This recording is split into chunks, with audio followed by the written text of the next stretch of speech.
تکلیف سے چیخ چلا کر کے چنگھاڑتے ہوئے پکاریں گے کہ اے کاش کہ ہمیں موت آ جائے تاکہ ہماری تکلیف رفع دفع ہو جائے، تاکہ پریشانی دور ہو جائے اور اس تکلیف میں کمی آ جائے۔ تو فرشتے ان سے کہیں گے قالوا لا تدعوا اليوم ثبورا واحدا وادعوا ثبورا كثيرا، فرشتے ان سے کہیں گے آج تم ایک موت کو نہ پکارو، آج تم ہزاروں موتوں کو پکارو، تب بھی تمہیں موت آنے والی نہیں ہے، اس لیے کہ آج موت کو موت کی نیند سلا دیا گیا ہے۔ وہ دن وہ ہوگا جس دن اللہ موت کو بھی موت کی نیند سنا دے گا، اس لیے جو جنت میں ہمیشہ ہوگا وہ جنت میں ہوگا، اور جو جہنم میں ہمیشہ ہمیشہ رہے گا وہ جہنم میں ہمیشہ ہمیشہ رہے گا۔ وہاں موت کا تصور نہیں ہوگا، وہاں کی زندگی موت کو کھائے گی جیسے یہاں کی زندگی کو موت کھا جاتی۔ جی کیا آپ نہیں دیکھتے کہ قرآن میں اللہ کا فرمان تبارک الذی بیدہ الملک وہو علی کل شیء قدیر الذی خلق الموت والحیات، بڑی بابرکت ہے وہ ذات جس کے ہاتھ میں حکومت ہے، تخت و تاج ہے ساری کائنات کے۔ یہ وہ ذات ہے جس نے موت کو پیدا کیا اور حیات کو پیدا کیا۔ یہ مجھے آپ بتائیے کہ پہلے موت ہے یا پہلے حیات ہے؟ آپ نے پہلے زندگی دیکھی ہے موت دیکھی ہے؟ میں آپ حضرات سے سوال کر رہا ہوں بھائی، زندگی دیکھی نا، موت تو اس کے بعد میں آتی ہے نا؟ ہاں نہیں بولو بھائی، جی بولیے۔ ہاں ایسا لگتا ہے کہ ابھی بھی پھوست کی سرزمین پر بہت محنت کی ضرورت ہے، بہت محنت کی ضرورت ہے۔ ایسا لگتا ہے ان معصوم بچوں کے مستقبل اور بھوشیہ اور فیوچر کے اوپر آپ کی نگاہیں ابھی بھی نہیں ہیں۔ یہ قوم کا سرمایہ ہے، اسے لٹنے مت دیجیے، یہ ہماری امیدیں ہیں، اسے مٹنے مت دیجیے، یہ ہمارا خواب ہے، اسے چکنا چور مت ہونے دیجیے۔ یہ مدارس قائم کر کے، یہ مکاتب قائم کر کے اور یہ دینی ادارے چلا کر کے ان میں دین کی اسپرٹ داخل کیجیے، انہیں وہ غیور قوم کا جرأت مند نوجوان بنائیے جو ہر میدان کا شہ سوار ہو، ہر میدان کا گھوڑ سوار ہو۔ قرآن کو اہمیت دیجیے۔ آج جس ادارے کو عنوان بنا کر کے یہاں بات کی جا رہی ہے، اس ادارے کا مقصود بھی یہاں پر پھیلی ہوئی کم سے کم 5 سے 6 ہزار لوگوں کی آبادی ہے۔ اس آبادی میں کیسے اللہ کا کلام داخل ہو جائے، کیسے ان کی حیات میں قرآن داخل ہو جائے اور کیسے وہ قرآن سنت شریعت پر چلنے والے ہو جائے، یہ ایک لازمی شے ہے اور ضروری شے ہے۔ ماحول دیجیے، اپنے ہر گھر کے طاق کو قرآن سے مت سجائیے، بلکہ اپنی عزت، اپنی آن، اپنی لاج کو قرآن سے سجائیے۔ زندگی کے ہر پارٹ اور حصے میں قرآن کو داخل کیجیے، ورنہ یہ بچے ہمارے اسی طریقے سے ہاؤ ہاؤ کہتے ہوئے رہ جائیں گے۔ خیر ہمارے یہاں پر تو اس برار کے اندر ہاؤ کوئی بھی استعمال کر ہی لیتا ہے نا۔ ایک پڑھے لکھے صاحب حیدرآباد سے ہمارے اپنے علاقے میں تشریف لائے تھے، تو انہوں نے ایک صاحب سے پوچھا کیا جامع مسجد ادھر ہی ہے؟ تو اس نے جواب دیا ہاؤ۔ انہوں نے سوچا کہ انہیں معلوم نہیں ہے، انہوں نے دوسرے سے پوچھا کیا بھائی جامع مسجد ادھر ہی ہے؟ اس نے جواب دیا ہاؤ۔ کہ پریشان ہوئی ہاؤ کیا چیز ہے؟ پھر پوچھا ایک صاحب سے، ذرا سوٹ بوٹ میں ماشاءاللہ نظر آ رہے تھے، سوٹڈ بوٹڈ تھے، کہا بھائی جامع مسجد ادھر ہی ہے؟ اس نے جواب دیا جی ہاں۔ اوہ ماشاءاللہ، چل ٹھیک ہے، لیکن کہا کہ مجھے پتا تو چل گیا کہ جامع مسجد ادھر ہی ہے، لیکن یہ سمجھ بھی نہیں آیا۔ آپ سے میں نے جتنے لوگوں سے پوچھا کیا جامع مسجد ادھر ہے، تو انہوں نے یہی جواب دیا کہ ہاؤ۔ تو یہ ہاؤ کیا ہوتا ہے؟ وہ ہاؤ کیوں کہہ رہے تھے؟ انہوں نے جواب دیا کہ جو ان پڑھ لوگ ہوتے ہیں، جو پڑھے لکھے نہیں ہوتے، وہ ہاؤ بولتے ہیں، اور جو پڑھے لکھے ہوتے ہیں؟ وہ جی ہاں کہتے ہیں۔ کہا اچھا آپ پڑھے لکھے معلوم ہوتے ہیں؟ کہا ہاں پڑھا لکھا ہوں۔ تو وہ ہمارے اپنے برار میں یہ ہو جاتا ہے کہ پڑھا لکھا آدمی بھی ہاؤ ٹاؤ یوز کر لیتا ہے باقی ایسی۔ لیکن اس بچے کی بات سن کر مجھے لگا کہ ہمارے بچوں میں تربیت کی ضرورت ہے۔ آپ تربیت سے ہاتھ نہ اٹھائیے، آپ ان کی تربیت کی طرف توجہ دیجئے۔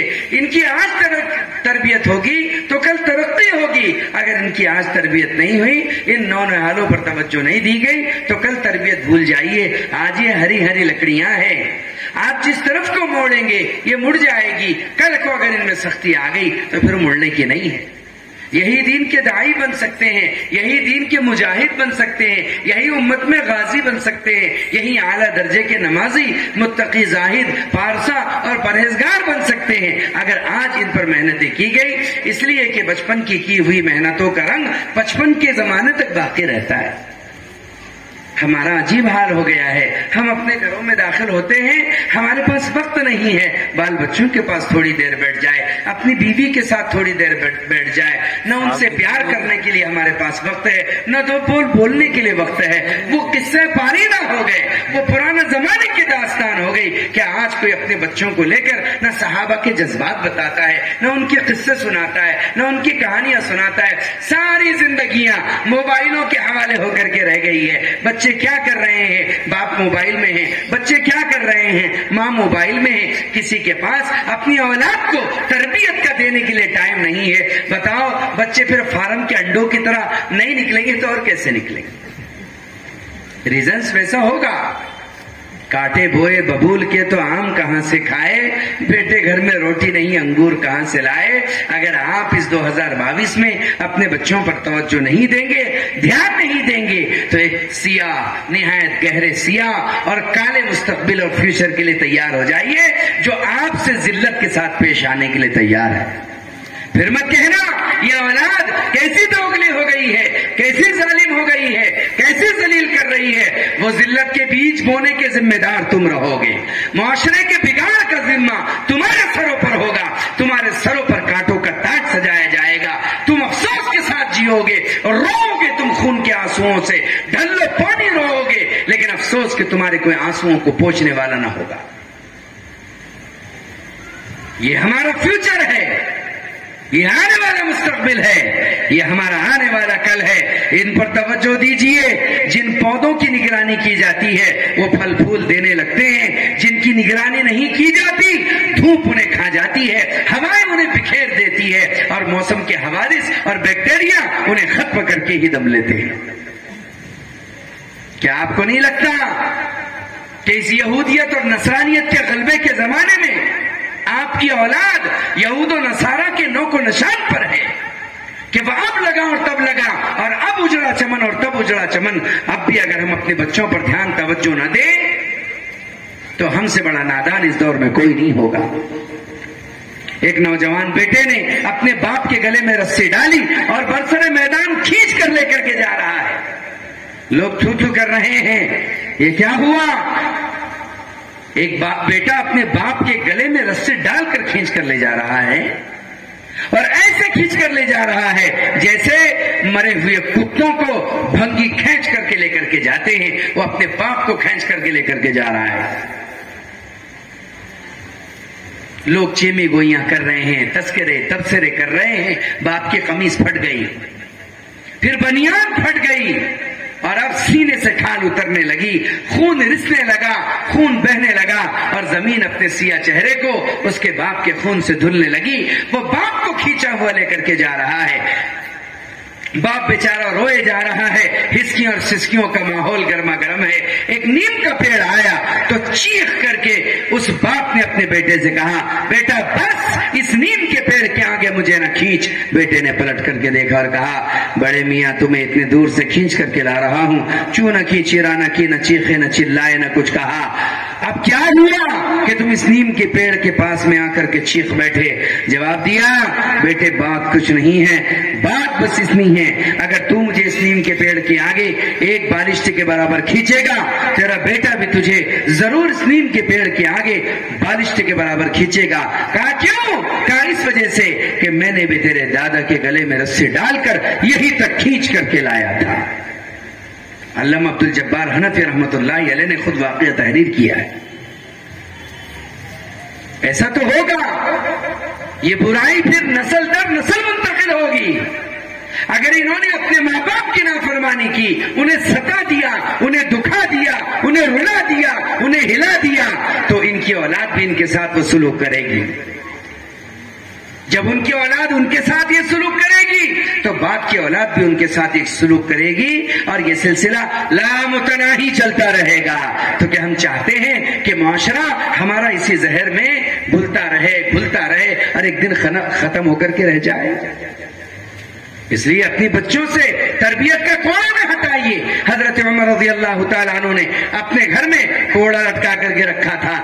آپ مارتے نہیں تھے، بہت کم درے لگاتے تھے حضرت عمر رضی اللہ تعالیٰ عنہ، لیکن تربیت کا مزاج تھا۔ نکاح کے معاملے میں بچوں کی تربیت کی، طلاق کے معاملے میں بچوں کی تربیت کی، کوڑا جھٹک کر کے بات کرتے تھے۔ ایک باپ کا رعب تھا، ایک باپ کا دبدبہ تھا۔ حضرت عمر رضی اللہ تعالیٰ عنہ نے نہ اپنے گھر میں کبھی تربیت سے ہاتھ اٹھایا تھا اور نہ ہی تو معاشرے سے کبھی تربیت سے ہاتھ اٹھایا تھا۔ ماحول تھا ایک تربیت کا۔ ایک مثال تمہیں دیتا ہوں۔ حضرت عمر رضی اللہ تعالیٰ عنہ کے سامنے سے ایک شخص گزرا سر منڈائے ہوئے۔ سر منڈانا سمجھتے ہیں نا؟ کیا کہتے اپنے فرصت میں اس کو؟ ٹکلا بنا کر کے گزرا۔ حضرت عمر کے سامنے سے جب گزرا، ٹکلا بنائے ہوئے ہیں، سر جھکائے ہوئے، ایسا زوردار پیٹھ پر اس کے کوڑا مارا اور یہ کہا سیدھا چل۔ کیا لوگوں کو بتلانا چاہتا ہے ٹکلا کر کے؟ تو بہت بڑا متقی ہے۔ آج کے بعد کہا بیٹا تجھے ٹکلا کیا ہوا دیکھا، اتنا ماروں گا کہ کسی کو پیٹھ دکھانے کے قابل نہ ہوگا۔ امام احمد بن حنبل نے اس روایت کو نقل کیا ہے، غلط و طالبین میں روایت ہے کہ ہر ٹکلا بنانے والے کو حضرت عمر مارتے تھے۔ وہ تو اللہ تعالیٰ جزائے خیر دے حضرت علی رضی اللہ تعالیٰ عنہ کو کہ انہوں نے ٹکلا کر لیا، سر صاف کر لیا، حلق کر لیا، اور اس لیے حلق کرتے تھے تاکہ امت کے لیے راستہ پیدا ہو جائے حلق کرنے کا۔ کوئی پوچھتا کہ حضرت آپ ہمیشہ حلق سے کیوں رہتے ہیں؟ جواب دیتے میں چاہتا ہوں جب مسا کروں تو میرے سر سے مسے کا پانی باقاعدگی سے لگتا رہے۔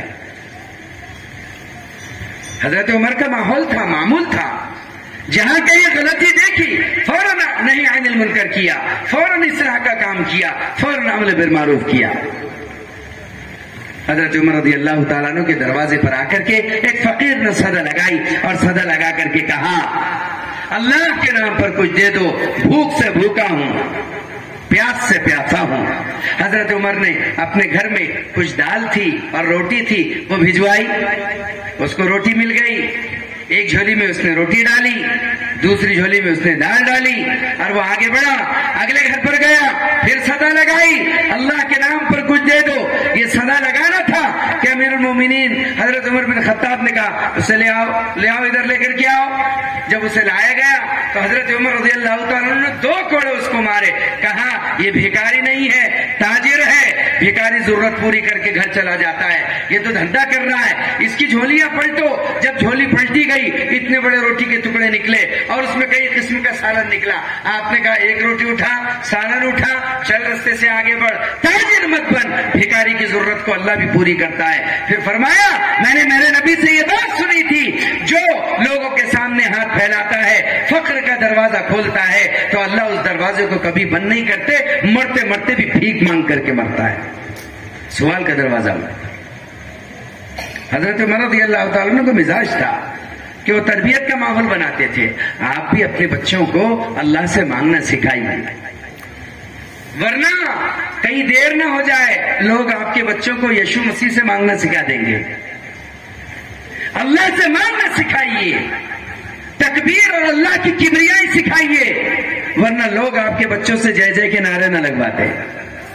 یاد رکھو تم نے اگر ان سے ذرا سی بھی غفلت کی نگاہ برتی یہ تمہارے ہاتھ سے نکل جائیں گے اور نتیجہ یہ ہوگا کہ کل تم ہم ہی منہ دکھانے کے قابل نہ ہو. آج یہ بچے تمہارے گود میں ہیں، کل کسی اور کے گود میں ہوں گے. اپنے بچوں کی تربیت کو تم موبائل کے حوالے کرتے ہو. بچے نے پریشان کیا، کارٹون لگا کر کے ایک طرف پھینک دیتے ہو. ماں کو تکلیف دی تو اس میں کارٹون لگا کر کے ایک طرف کر دیتے ہو. یہ تربیت کا انداز ہے. ان دجال کی آنکھوں کے حوالے اگر تم اپنی اولادوں کو کریں گے تو بچے موبائل کی طرح ہی کارٹون بنیں گے. یاد رکھو یہ دور بڑا زہریلا دور چل رہا ہے. اس لیے تو ہم کہتے ہیں کہ بچہ ذرا سا اچھا بولنے لگے تو اسے فوراً مکتب میں ڈال دیا کر. سارے کانوینٹس کے جتنے زہر بھرے ہوئے ہیں وہ سارے زہر ان مکاتب کی برکت سے نکلیں گے، اور سارے گندے ماحول کے جو زہر ہے وہ مدارس کی برکت سے نکلیں گے، دعوت کے کام کی برکت سے نکلیں گے، قرآن کی تفسیر کے بدلے برکت سے نکلیں گے، قرآن کی تصحیح اور تلاوت کی برکت سے نکلیں گے. آپ مجھے معاف فرمائیے، میری بدگمانی نہ ہو. یہ اتنا بڑا جو یہاں پر مجمع بیٹھا ہوا ہے، اگر آپ تلاش کریں گے، اگر میں یہ کہوں گا تو نہیں کہ ذرا ہاتھ اٹھائے کس نے سال بھر سے تلاوت نہیں کی ہے، تو 20% مجمع اس میں ایسا ضرور ہوگا. تلاوت دور کی بات ہے مولانا، اس نے قرآن کو چھوا بھی نہیں. ایک صاحب سے میں نے کہا خیر خیریت ہے، میں نے کہا وہ قرآن دے دیجئے. کہا بڑی کتاب کو میں کیسے ہاتھ لگاؤں؟ انا للہ و انا الیہ راجعون. لوگ تلاوت سے دور رہ گئے تو تفسیر سے کتنے غافل ہوئے. لوگوں نے یہ سمجھ کر کے قرآن سے دوری اختیار کر لی کہ قرآن ہمارے سمجھنے کی کتاب نہیں ہے. تو کس کو سمجھائیں گے؟ جنات کو؟ کس کو سمجھائیں گے؟ فرشتوں کو؟ تو پھر یہ چھوچھا کی کتاب ہو جائے گی. کس کو سمجھائیں؟ مردوں کو؟ تو یہ اصل خانے کی کتاب ہو جائیں گی. بس اللہ ہماری حفاظت فرمائے. ہماری سوچ نے ہمیں کہیں کا نہیں چھوڑا. قرآن کے ساتھ دو چیزیں جڑی ہوئی. قرآن کے ساتھ دو چیزیں جڑی ہوئی. ایک ہے تصحیح قرآن، دوسرا ہے تفسیر قرآن. کتنی چیزیں بھائیو، ذرا بولنے کی زحمت گوارا کریں گے تو آپ کا مجھ پر بڑا احسان ہوگا. نمبر 1 میں اس لیے بولنے لگا رہا میرے بھائیو آپ کو، تاکہ آپ یہ درس میری بہنوں کو، میری ماؤں کو، بہو بیٹیوں کو گھروں میں جا کر کے دیں. ایک مرد کی ذمہ داری اللہ کے رسول کے زمانے سے آج تک یہ ہے کہ وہ مسجد سے دین لے، دینداری کی جگہ سے دین لے اور گھر میں لے جا کر کے وہ دین دے. ہم نے اپنی مستورات کو دین سے اتنا کوسوں دور کر دیا ہے کہ مستورات سلام سے بھی ڈرنے لگی ہماری. کس سے؟ جی ہاں، ایک صاحب سے بات چیت ہوئی، وہ ساتھ میں آئے، ہم گھر میں داخل ہوئے، ہم نے سلام کیا زور سے، السلام علیکم. داخل ہو تو گھر سے اہلیہ کا جواب دیا، وعلیکم السلام ورحمۃ اللہ. انہوں نے کہا عورتوں کو بھی سلام کرتے مفتی صاحب؟ میں نے کہا کیوں؟ عورتوں کو سلام نہیں، کوئی الگ مخلوق ہے وہ کہ سلام نہ کیا جائے؟ سلام تو کیا جائے گا. تو پھر میں بھی کر سکتا. میں نے کہا کرنا چاہیے. آپ اگر اپنی اہلیہ کو سلام کریں گے تو کبھی جھگڑا نہیں ہوگا.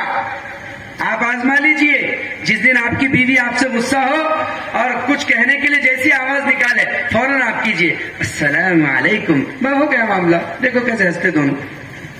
سلامتی کا نام ہی نہیں ہے ہمارا. وہ ایک بولے تو تم 2 بولتے، وہ 2 بولے تو تم 3 بولتے. اس لیے نتیجہ کیا نکلتا ہے؟ غلط نکلتا ہے. نتیجہ غلط نکلتا ہے. اور غصہ تو اپنا اتنا پاگل پن کا ہے کہ اللہ تعالیٰ حفاظت فرمائے. غصے میں ہم کو سب سوچتا، بس نہیں سوچتا تو وہ دین کا قاعدہ نہیں سوچتا. ایسے لوگ آتے ہیں ہمارے پاس تیز دوڑ کر کے، آ کر کے کھڑے ہو جاتے ہیں، مفتی صاحب کیا ہوا بھائی؟ میں بہت غصے میں تھا. ہم سمجھ جاتے ہیں کیا کہنا چاہ رہا. اتنا غصے میں تھا کہ میں نے اپنی بیوی کو، ہم خود کہتے ہیں 3 طلاق دے دی ہے نا. ہاں 3 طلاق دے دی. لیکن مفتی صاحب میں غصے میں تھا. تو میرے پیارے طلاق غصے میں نہیں دی جاتی ہے تو کہ پیار سے دی جاتی ہے. میڈم آج میں بہت خوش ہوں اس لیے آپ کو 3 طلاق خوشی میں دی جاتی ہے. طلاق تو غصے ہی کا عمل ہے. نہیں میں غصے میں تھا اس وجہ سے دے دیا. ارے تو اتنا غصے میں تھا تو اپنا ٹرک کسی کو کیوں نہیں دے دیا؟ اتنا ہی غصے میں تھا اپنا پلاٹ کسی کو دے دیتا. وہ جو جیب میں پیسے تھے وہ کسی کو دے دیتا. اس کی حقیقت، اس کی قیمت تیرے نزدیک ہے تو تو نے کسی کو نہیں دیا. طلاق کو حقیق جانا تو دے دیا تو ٹھیک ہے، پڑ گئی، اب سزا بھگتتا بیٹھ. ذرا غصے کو قابو میں رکھا کرو بھائی.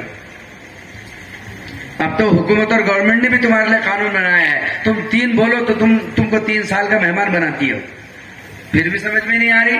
اب اس میں مولویوں اور مفتیوں کے کیا دوش ہے؟ کرے کوئی بھرے کوئی, اللہ حفاظت فرمائے. مناسب نہیں ہے, مناسب نہیں ہے. ایک صاحب کی طلاق نہیں ہوئی, پھر وہ بار بار یہ کہہ رہے ہیں کہ طلاق ہو گئی. میں نے کہا کہ آپ کیوں ایسا کر رہے؟ تو دھیرے سے میرے کان میں کہنے لگے, نہیں ایسی کوئی بات نہیں ہے, میں اصل چاہ رہا تھا کہ دوسرا نکاح کر لیتا. دوسرا نکاح کرنے کے لیے اتنا ناٹک کرنے کی ضرورت کیا ہے؟ دھیرے دھیرے بیوی کو سمجھا کہ اپنا معاملہ درست کرو. اللہ تعالیٰ نے قرآن میں کہا ہے کہ اگر تم ایک سے زیادہ بیویوں کے ساتھ انصاف نہیں کر سکتے تو تم پر واجب ہے صرف ایک ہی بیوی سے نکاح کرو. اللہ تعالی بینہن, ضروری ہے کہ بس تم ایک پر اکتفا کرو. اگر آپ اپنی اسی بیوی کو سنوار لیں اور اسی کی زندگی کو سدھار لیں تو مسائل پیدا ہوتے ہی نہیں. ایک حاجی صاحب کی بیوی کا انتقال ہو گیا, ان کی بیوی کا انتقال ہو گیا. انہیں بڑی محبت تھی اپنی بیوی سے, تو انہوں نے یادگار کے لیے بطور یاد کے ان کی اوڑھنی اٹھا کر کے ایک کھوٹی میں ٹنگا دی. دوسرا نکاح کیا, دوسری بیوی آئی, اس نے دیکھا کہ ہاں اوڑھنی ٹنگی بھی آلریڈی کسی کی, اس کو شک گیا. اس نے کہا حاجی صاحب یہ کیا ہے؟ حاجی صاحب نے کہا نہیں ایسی کوئی بات نہیں ہے, میرے نکاح میں جو پہلی بیوی تھی اس سے مجھے بہت محبت تھی, اس لیے میں نے اس کی یاد میں یہ اوڑھنی اس کھوٹی میں لگا دی. اچھا کوئی بات نہیں. اللہ کی شان, 3-4 مہینے کے بعد یہ بھی چلی گئی, اس کا بھی انتقال ہو گیا. تو اس کی یاد میں ایک اور کھوٹی پر اوڑھنی ٹنگا دی. تیسرا نکاح کیا, تیسری بیوی آئی, اس نے کہا 1-2 یہ کیا مصیبت ہے؟ کہا حاجی صاحب یہ کیا ہے 2 اوڑھنیاں؟ کہنے نہیں وہ پہلی بیوی کا انتقال ہوا, اس سے بڑی محبت تھی تو اس کی یاد میں یہ میں نے پہلی اوڑھنی ٹنگائی ہے. پھر اس کے بعد اس دوسری کا انتقال ہو گیا, اس سے بھی بڑی محبت تھی تو اس کی یاد میں دوسری ٹنگا دی. کہا اچھا اور کوئی بات تو نہیں نا؟ کہیں اور کوئی بات نہیں ہے. 3 مہینے کے بعد تیسری بھی گئی, تو اس کی بھی ایک اوڑھنی ٹنگا دی انہوں نے تیسری کھوٹی میں. چوتھا نکاح کیا, چوتھی بیوی آئی. اب چوتھی بیوی آئی تو اس نے دیکھا 1-2-3. کہا حاجی صاحب کیا ہے یہ 1-2-3 کیا ہے؟ کہا نہیں کچھ نہیں ہے, پہلی بیوی سے محبت تھی, اس کا انتقال ہو گیا, اس کی یاد میں یہ پہلی اوڑھنی اس کی ٹنگائی ہے. پھر کہا دوسری سے محبت تھی, نکاح کیا, اس کا انتقال ہو گیا, اس کی یاد میں دوسری. پھر تیسرا نکاح کیا تو اس کی یاد میں تیسری اوڑھنی ٹنگا دی ہے. یہ 3 اوڑھنیاں انہی کی محبت میں اور یاد میں تینوں کا انتقال ہو گیا ہے. تو اس عورت نے کہا حاجی صاحب چوتھی کھوٹی میں اب ٹوپی ٹنگیں گی, اوڑھنی نہیں ٹنگے گی. حاجی صاحب چوتھی کھوٹی میں ٹوپی ٹنگیں گی, اب اوڑھنی نہیں ٹنگیں گی. اللہ نیتوں کو جانتا ہے. کچھ ہوس کے لیے کرتے ہیں, کچھ شوق کے لیے کرتے ہیں, کچھ جبری کرتے ہیں, کچھ کے پاس کام نہیں ہے وہ کرتے ہیں. اپنی زندگی میں خود سکون پیدا کیجیے, آپ اپنی زندگی میں خود عافیت پیدا کیجیے. زندگیوں میں بہت سکون آئے گا, بہت خیر آئے گا. اس کی وجہ یہ ہے ہم اپنے اہل خانہ کے ساتھ بیٹھتے نہیں. آج کسی کے پاس اپنی بیوی کے ساتھ آدھا گھنٹے بیٹھنے کے لیے وقت نہیں ہے. بیٹھو ان کے پاس, ذرا پیار سے باتیں کرو, محبت سے باتیں کرو, اگلی پچھلی باتیں کرو, ذرا لاڑ کی باتیں کرو, پیار دلار کی باتیں کرو. محبت کے گل کھلیں گے, زندگیاں آگے بڑھے گی. ہمارا تو یہ حال ہے, نیچے منہ کر کے کھا رہے ہیں, چہرہ نیچے ہے, بیوی کو دیکھنے کا ہمارے پاس وقت نہیں, بچوں کے ساتھ بات کرنے کا وقت نہیں ہے. یہ کوئی زندگی ہے؟ یہ کیسی زندگی ہے؟ یہ گھر میں آیا, وہ باہر نکلا, چھت کاٹ رہی ہے, گھر کے کھانوں میں مزہ نہیں, اور ٹھیلوں پر جا کر کے چائنیز کھا رہا ہے, غیروں کے طریقے کے کھانے کھا رہا ہے, یہود و نصارہ کی ڈشز کھا رہا ہے. اور اللہ کی وہ بندی جو تیری رفیق حیات ہے, تیری زندگی کا ساتھی ہے, اس کے ہاتھوں کا کھانا تجھے نہیں بھا رہا ہے. اس سے بڑا ظلم اور کیا ہوگا؟ کیسے چین مل سکتا ہے گھر میں؟ اس لیے ضروری ہے ذرا نرمی کا معاملہ کر لیا کرو, ان کے ساتھ محبت کا سلوک کر لیا کرو.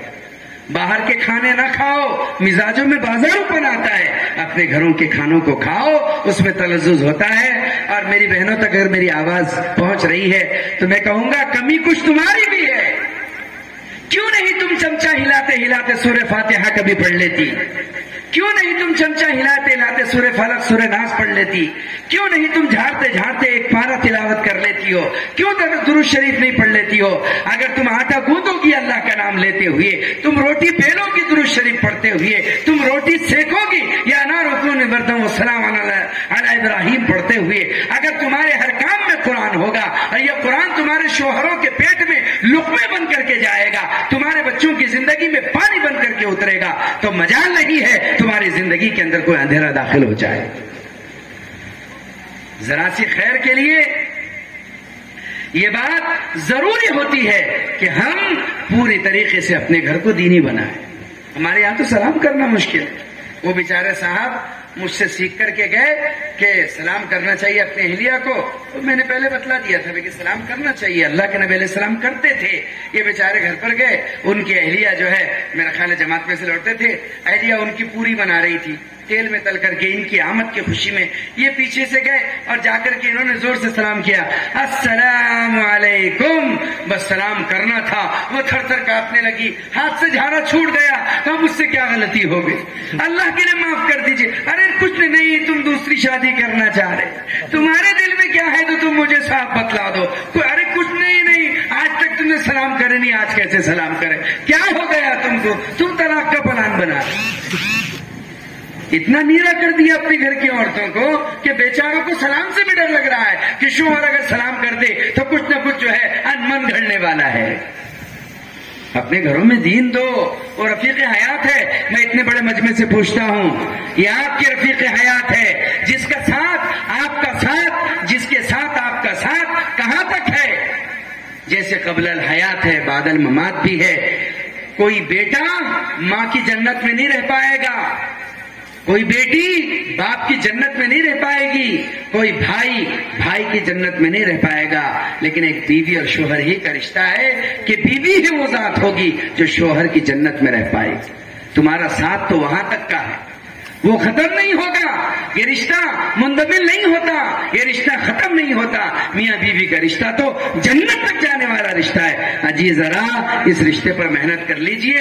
جس بیوی کو آپ ذریعہ بنا کر کے سکون پا رہے ہیں، قرآن نے جسے تمہارے لیے سکون کہا ہے، مجھے یہ بات بتائیے آپ کہ آج تک آپ نے اس کی سورہ فاتحہ سنی ہے؟ بولیے نا،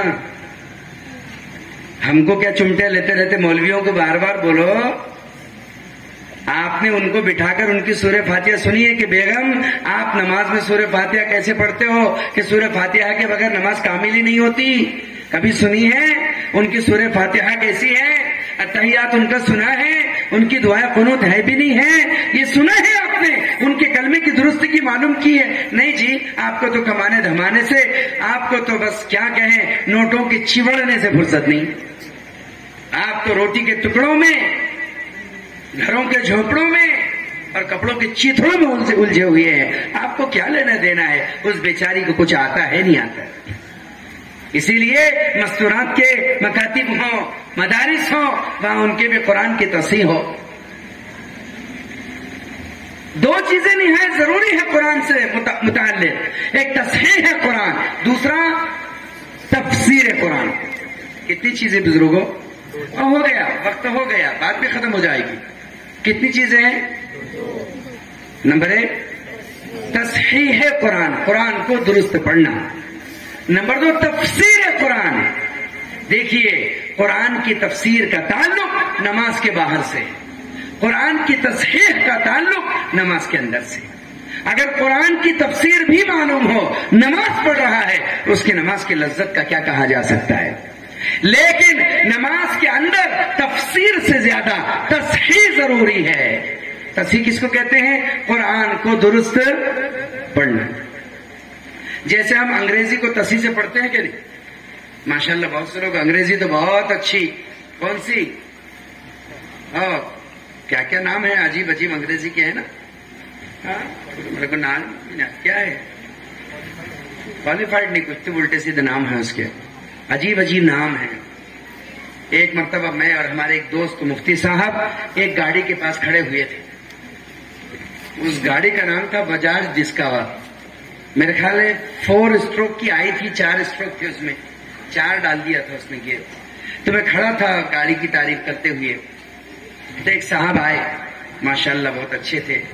وہ آ کر کے کھڑے ہو گئے ہمارے پاس. میں نے کہا مفتی صاحب کیا زبردست گاڑی ہے بجاج ڈسکور, 4 اس میں اسٹروک ہے, 4 گیئر ہے اور بہت تیز دوڑتی ہے. تو ان صاحب نے مجھ سے کہا مولانا آپ چپ رہے ہیں بولنے میں, وہ بجاج ڈسکور نہیں ہے. میں نے کہا نہیں بھائی ڈسکور ہی ہے. کہا نہیں. پھر میں نے کہا کیا ہے؟ انہوں نے کہا یہ بجاج ڈسکور ہے. میں نے بولا کہیں ایسنٹ بول رہے ہیں. میں نے کہا ایسنٹ بول رہے ہیں. کہا ڈسکور ہے. میں نے کہا اچھا ڈسکور ہے. میں نے کہا کچھ نہ کچھ تو اصلاح ہونی چاہیے. میرے پاس اس وقت موبائل تھا, سونی ایکسپیریا تھا, نیا نکلا تھا, وہ میرے پاس تھا. ایک صاحب نے مجھے ہدیہ کیا تھا, وہ میرے پاس تھا. میں نے اس کو نکال کر ایسے گھمانے لگا ہاتھ میں. تو انہوں نے کہا موبائل تو آپ کا بہت اچھا دکھ رہا ہے. میں نے کہا ہاں بہت اچھا ہے. کہا کون سا ہے؟ میں نے کہا سونی ایکسپیریا. وہ کہنے لگے اچھا آپ مزہ لے رہے کہ؟ میں نے کہا نہیں. کہا آپ نے ماشاءاللہ انگریزی پر اچھی محنت کی ہے, لیکن میرا جی چاہ رہا ہے کہ میں آپ کی سورہ فاتحہ سنوں. کہا اس میں کیا بڑی بات ہے, میں قرآن بھی پڑھ, سورہ فاتحہ بھی پڑھ سکتا ہوں, ترجمہ بھی کر سکتا ہوں, تفسیر بھی کر سکتا ہوں. میں نے کہا بہت اچھی بات. انہوں نے پڑھی الحمدللہ رب العالمین الرحمن الرحیم مالک یوم الدین. میں نے کہا توبہ توبہ توبہ, آپ نے کیا کر دیا, کیا کر دیا, غضب کر دیا. میں نے کہا مفتی صاحب جلدی انہیں توبہ کرائیے, جلدی توبہ. ارے کیا ہوا, ایسا کچھ تو ہوا نہیں. میں نے کہا آپ نے کیا پڑھا؟ کہا میں نے پڑھا الحمدللہ رب العالمین. توبہ توبہ توبہ. میں نے کیا غلط پڑھا؟ میں نے کہا ترجمہ کیجئے. بولے تمام تعریف اس اللہ کے لیے جو سارے عالموں کا پالنہار ہے. میں نے کہا جھوٹ کہتے ہیں, وہ تو ترجمہ اس کا ہے جو میں پڑھ رہا ہوں, الحمدللہ رب العالمین, اس کا ترجمہ ہے.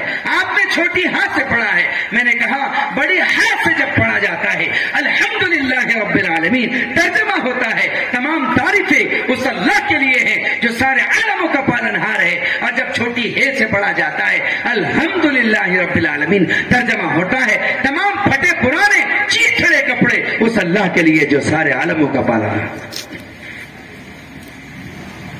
بھئی قرآن کو درست پڑھنا ضروری ہے کہ نہیں؟ آپ الحمد پڑھیں گے کہ الحمد پڑھیں گے؟ بولیے نا, بولو نا یار. ارے پوچھا ٹھیک ہے بھی میرے سے زیادہ تم کو آتا, کوئی بات نہیں, مگر بولو نا یار. الحمدللہ رب العالمین بولیے. ماشاءاللہ تمہاری ایک بات بہت اچھی لگتی, پوسد والوں کو قرآن سے بہت لگاؤ ہے. ماشاءاللہ تصحیح ضروری ہے, جیسے تفسیر زندگی میں ضروری ہے, ایسی نماز میں قرآن کی تصحیح اور درست پڑھنا ضروری ہے. مثال کے طور پر اللہ تعالیٰ نے قرآن میں کہا ایک ہوتا ہے بڑا قاف, ایک ہوتا ہے چھوٹا کاف. چھوٹا کاف منہ کے اگلے حصے سے نکلتا ہے اور بڑا کاف حلق کے اندرونی حصے سے نکلتا ہے. جسے قرآن نے کہا الا من جاء بقلب سلیم, کہ جنت اسی کو ملے گی, رسا اسی کو ملے گی جو ہمارے پاس سلامت دل, مضبوط دل لے کر آئے گا. کیسے؟ الا من جاء بقلب, الا من اتى اللہ بقلب سلیم, کہ سلامتی ہماری طرف سے اسی کو ملے گی, جنت ہماری طرف سے اسی کو ملے گی جو ہمارے پاس آئے گا, اللہ کے پاس آئے گا. کیسا دل لے کر کے؟ قلب سلیم, یعنی مضبوط دل. اب اگر کوئی اس قلب کو, بڑے قاف کو چھوٹی کاف سے پڑھے اور یہ کہے الا من اتى اللہ بقلب سلیم, ہاں مگر جو اللہ کے پاس اچھا موٹا تازہ کتا لے کر آئے گا اسی کو آخرت کی نعمت, جنت, راحت سب کچھ ملے گی. بڑا کاف چھوٹا کاف ہو گیا تو دل کا کیا بن جاتا؟ بولو نا جی, ضروری ہے کہ نہیں مکتب؟ بولو نا. نہیں. مدرسہ ضروری ہے کہ نہیں؟ قرآن کو درست پڑھنا تصحیح کے ساتھ درست ضروری ہے کہ نہیں؟ لازمی. آپ درود شریف روزانہ پڑھتے ہو, اللهم صل على محمد وعلى آل محمد كما صليت على ابراہیم وعلى آل ابراہیم انك حمید مجید. ترجمہ کیا ہوتا ہے؟ اے اللہ رحمت کاملہ نازل فرما جناب محمد رسول اللہ صلی اللہ علیہ وسلم پر جیسے کہ تو نے رحمت کاملہ نازل فرمائی تھی ابراہیم علیہ السلام ان کی آل و اولاد پر. لیکن اگر صاد کو جیم شین یا یہ تین ایک جگہ سے نکلتے ہیں، ایسے ہی زا سین صاد یہ تین لفظ ہے. اگر منہ میں ہوا بھر جائے تو وہ صاد ہوگا، وہ ہوا دانتوں سے نکل جائے تو سین بن جائے گا چڑیا کی طرح. تو صاد کی جگہ سین پڑھ لے، معنی کیا ہوں گے، مطلب کیا ہوگا؟ نعوذ باللہ اگر کوئی یہ پڑھے سین سے صاد کی بجائے اللہم صلی علی محمد وعلی آل محمد کما صلیت علی ابراہیم وعلی آل ابراہیم انک حمید مجید، نعوذ باللہ ترجمہ کیا ہوگا؟ اے اللہ تو تلوار اٹھا لے جناب محمد الرسول اللہ کی گردن پر جیسے تو نے اس سے پہلے تلوار اٹھائی تھی ابراہیم علیہ السلام ان کی آل اولاد کی گردن پر. آپ نے صاد کو سین کر دیا تو کیا ہوا؟ کہیں کی ماتی کہیں کروڑا بھان متی نے کنبا جوڑا. اس لیے جیسے تفسیر ضروری قرآن کی تصحیح بھی ضروری، تو قرآن کو درست پڑھنے کی مشق بھی کریں گے نا بھائی. اسی لیے ماشاءاللہ مدارس ہے، جیسے آج اس مدرسے کی بنیاد بہت دنوں پہلے تو پڑ چکی ہے، لیکن اس کی تجدید کے لیے ایک بہت بڑا مجمع ہے، اس کی آبیاری کے لیے یہ بہت بڑا مجمع ساتھ دے. اپنے بچوں کو مدرسے مکتب میں بھیجیں، بڑے لوگ بھی اس سے استفادہ کریں، فائدہ اٹھائے. یہ ہماری آخرت کا مسئلہ ہے. اگر یہ بچے مکتب و مدارس سے ہو کر کے دنیا میں آئیں گے تو انشاءاللہ زہریلی زندگی سے نجات پائیں گے. کریں گے نا اس کا اہتمام؟ ایک درخواست یہ ہے کہ رمضان قریب آ رہا ہے. کیا آ رہا ہے؟ رمضان قریب آ رہا ہے بزرگوں، روزے رکھانے کے لیے آ رہا ہے. اپنے آپ کا شمار جانوروں میں مت کرنا، اس لیے کہ رمضان میں صرف جانور کھاتے ہیں، انسان کھایا نہیں کرتے. کڑوا اور برا لگے تو ٹینشن نہیں، گھر کو جا کر 2 روٹی اور کھا لینا. لیکن بات یہی ہے جو کہہ رہا ہوں، آپ نے روزہ رکھنے کے فضائل بہت پڑے ہوں گے کہ اللہ روزہ رکھنے پر یہ دیں گے یہ دیں گے یہ دیں گے، یہاں تک حدیث میں ہے خود کو دے دیں گے آپ. لیکن مجھے یہ بتائیے مجمع، اگر کوئی روزہ چھوڑ دے تو حدیث میں کیا وعید آئی ہے؟ بولی.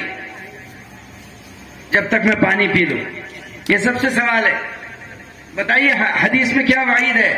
اس جرم کی سزا کیا ہے اللہ کے پاس؟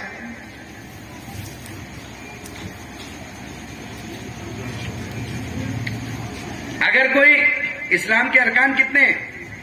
5. پہلا بولو نا، اتنا پیارا مجمع.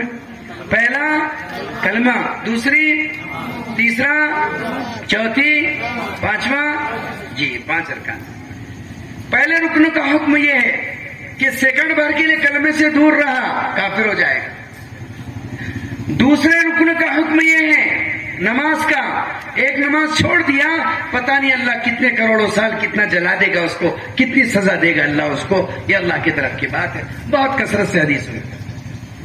نمبر 3، اگر زکات نہ دی اس کا مال جہنم میں تپا جلا کر اس کو داغا جائے گا. نمبر 4، اگر حج نہیں کیا، اللہ کے نبی نے فرمایا طاقت ہونے کے باوجود حج نہ کیا، جائے مرے، یہودی ہو کر نصرانی ہو کر مرے، مجھے کوئی لینا دینا نہیں. بڑی وعیدیں ہیں. لیکن ان سب میں سے جو روزہ ہے، روزہ، یہ روزے کے چھوڑنے پر کیا وعید ہے؟ حدیث میں کیا وارد ہوا ہے؟ تفسیر میں کیا وارد ہوا ہے؟ ذرا مجھے آج پوسد والے بتلا دیں. تب تک اور تھوڑا پانی پی لیتا. بتلا دیں، کسی کے علم میں ہو تو میرے علم میں اضافہ ہو جائے گا. اتنے سال کی سزا، اتنے سال کی سزا کیا ہے؟